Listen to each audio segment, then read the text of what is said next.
omuyimbi Pallaso avuddeyo n'akatambi kaatadde munnange ate ku mukutu ogwa TikTok. Akatambi nga kali mu kulaga munnange ate King Saha kikyolengera munnange ate kyakutte Pallaso mu katambi kano kaatadde munnange ate ku peegi ye eya TikTok. So nga ate n'omuyimbi munnange ate King Saha avuddeyo munnange ate n'ayogera ebyabaddewoko. Babadde bamukolako wali munnange ate interview, so ngenda kubeera nga mbikuzannyiramuko wabula ng'ate Gravity Omutujju munnange ate alaze ettabbu bannange omusajja alaze ekizimbe matiribona. Naye nno abadde munnange ate alina byakakasa munnange ate naye bamuta Jaminati sinzira ku Jaminati Yugi. Wabula kansooke nkutegeeze nti ebikyagenda mu maaso munnange ate wakati wa Pallaso kw'ossa n'omuyimbi still King Saha.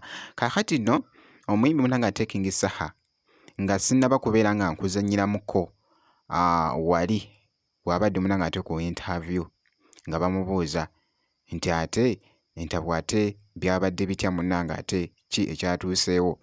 Wabula ngenda sooka nkuzannyiremuko mu katambi ka Pallaso. Pallaso avuddeyo n'awandiika n'agamba nti no people lie but the camera does not. Baganda bange eggulo nafunyemu embeera nga ngenze ku Supremacy okukola. Nagenze okwagira kyali wange Scorpion, MC Scorpion.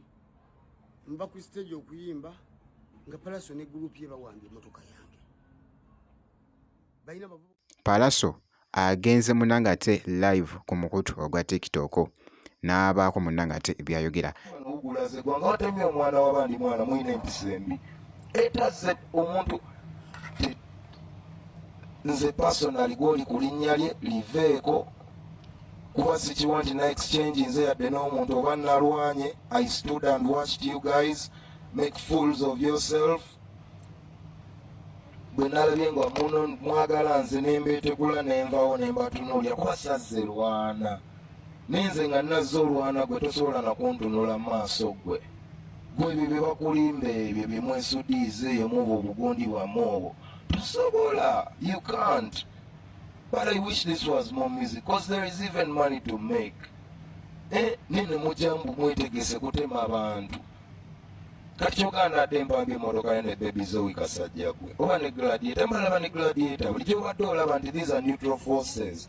Kale osobola okugamba olaba oyo muganda wa AK47 mukama wange yafa kancerekereze kuba nze nadde siina buzibu ne mu vidiyo bwondaba saabadde na buzibu mutuwambye emmotoka yo. Motoka ki ffenna twaze late kubanga saaha okuva ku stage nze nabadde nzirayo. Ffenna twaze late. Era nga kino ekibuuzo kitaawaanyizza nnyo munnange ate abantu nti ne bagamba nti no yiyi ate Pallaso agamba nti no ate King Saha ate King Saha agamba munnange ate Pallaso. Abakozi b'effujjo nga bulijjo baalireese batukoleko effujjo naye Allah ali naffe tukyali standinze naye we condemn violence until security stand up and condemn violence too. Mugenda kujja when it's too late. Buli muntu ave ewuwe ng'ayagala ddeyo ewuwe. We condemn violence mu bavubuka. Tumanyi some are empowered by some, but please keep an open eye. We are all fellow citizens. Yeah, man. Okusinziira munnange ate kubamu abaabaddewo mu kifo era nga bikyagenda mu maaso munnange ate fayiro bwe biti. Uganda nkulamusizaako nyalaba video yange eno nyamba gikole share etuke ku timu ya King Saha yonna ne kabaka King Saha. Onako lwajjo ku police ku Supremacy we wabadde olutalo lwenvudeyo lwenjagala njogereko. King Saha yazze n'ayingira munda okuyimba ku Supremacy. Abafere oba baguliza abayaya abalemererwa ensi abalemererwa okuyimba ba Pallaso. Ne mujja ne mulumbe emmoroka ya King Saha ne mugiteka gaga yayega mwagabbi. Agasazi gensawo agabbi polisi ge yali badde nga nererega kutte. Omusajja bwe yamaze bw'atyo okuyimba afuluma agende emmoroka agiyingire yasanze mugisazeeko. emabegakaawo mweme nnyininyini mwagenda ku bbaalayo enkumba era zaabogerako mutambula mumugoberera nga mutambula n'ebisi mwagala okumutuusaako obulabe. Tubalabula ne sekulabula yenna effujjo lyammwe n'embeera embi gye mwagala n'okuteekawo embeera enkyamu tubasaba mugikomye. Sirabako King Saha ng'alwanye n'omuntu yenna.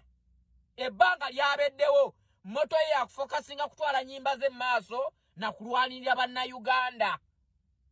Pallaso olw'okuba nti kalyammwe mwagizimbira mu kukola bikolobero, kukola bikyamu, kuyombagana, kukuba bakyala, kola buli kikolobero kyonna kye mukola Pallaso. Ewa King Saha ebyo tebikolayo. Kino nkyogera nkijja ku lulimi bwe nnina. Mwakubye abaana b'abandi. Buli mwana yabadde ayambadde tisaati ya King Saha mwagenze mubakuba mwatukubye. Ebigendererwa byammwe musajja gwe Pallaso kuba mulina emisaayi gy'abantu egibakulukutirako. Otherwise gavumenti mwatunulidde ekibinja ky'Amayanja family. Abamu abavubuka baleka emitwe gyagwe eddalu ne mubatereeza mu layini nga tiwona bakubaawo nsobi ndala. Mwalumbye King Saha omuntu mulamu. Olamu jja kulumba abakyamu. Tuwunzike nga otherwise waliwo ebizibu ebivuddewo. Ntambuliza vidiyo eno etuuke wa Kabaka King. Tubyogera ku lwakuba ffe abawagizi abamwetaaga ku lwa Uganda ne ku lwa bannayuganda. Tambuliza vidiyo. Bikyakutte munnange ate akati eby'omuyimbi munnange ate Pallaso kw'ossa ne King Saha.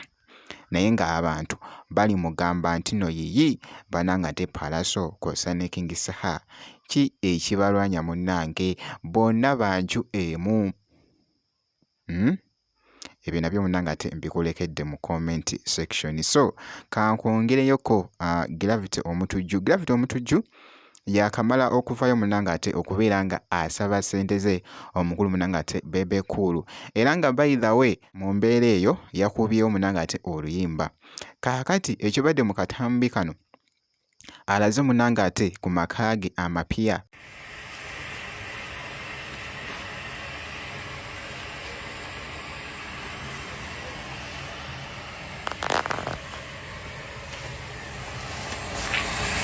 Yo banange ngenda kuta video yange namanja akasente kange webigambo njala bibe bitini tetuli bayimbi tulina kwogera nga tenendongo tugita.